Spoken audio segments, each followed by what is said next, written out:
আসসালামু আলাইকুম এভরিওয়ান, কেমন আছেন? আশা করি সকলেই ভালো আছেন আল্লাহর রহমতে। আমিও ভালো আছি। তো আজকে নিয়ে এলাম সেমাই পিঠের রেসিপি। তো চলুন দেখা যাক এটা আমি কিভাবে রান্না করি।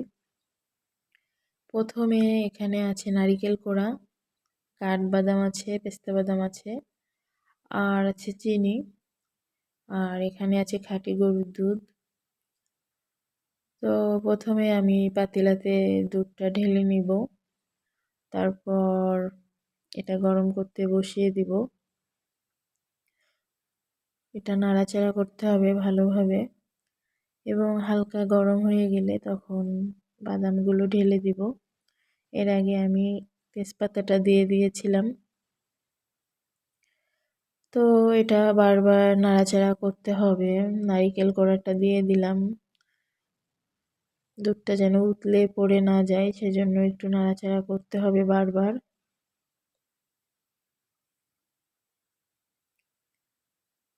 এবার আমি দিয়ে দেব এখানে চিনি। মিষ্টিটা যে যেমন খান তেমনটাই দিবেন। ভালোভাবে নাড়াচাড়া করে নিতে হবে, চিনিটা মিশিয়ে দিতে হবে। এবার আমি দিয়ে দিব কিছু এলাচ। তারপর আমি যেটা দিব সেটা হচ্ছে সেমাই পিঠাটা আমি দিয়ে দিব, যে এটা দুধটা বলক এসে গেছে। তো এখন সেমাই পিঠাটা দেওয়ার সময় হয়েছে, এই জন্য আমি পিঠাটা দিয়ে দিলাম। পিঠা দেওয়ার পরে এখানে ভালোভাবে নাড়িয়ে নেওয়া হচ্ছে যেন তলায় লেগে না যায়। যেহেতু এটা শুকনা ছিল মায়ের হাতের, আমার মা এটা কেটে রেখেছিল এবং রোদে শুকিয়ে আমার জন্য পাঠিয়ে দিয়েছে। যেহেতু আমি শহরে থাকি, ব্যাচেলার, তো সবসময় সব কিছু খেতে পারি না। এই জন্য মায়ের মন, মা এটা কেটে শুকিয়ে রেখেছিল এবং আমাকে পাঠিয়ে দিয়েছে। এটা শুকিয়ে রাখলে নষ্ট হয় না। কার ভাষায় কি বলেন আমি জানি না, আমাদের ভাষায়, খুলনার ভাষায় এটাকে সেয়াই পিঠা বলা হয়। তো অন্যান্য জেলায় হয়তো বা অন্য কোনো নাম হবে, আমি জানি না। কার দেশের কী নাম সেটা প্লিজ কমেন্ট বক্সে জানিয়ে যাবেন। এটা অনেকটা মজা হয়েছে খেতে এবং অনেকটা ঘন হয়েছে। মায়ের মন, মা কখনো সন্তানকে রেখে একা খেতে পারে না। তো এখানে আমি একটু হালকা ডেকোরেশন করার চেষ্টা করলাম, জানি না কেমন হয়েছে।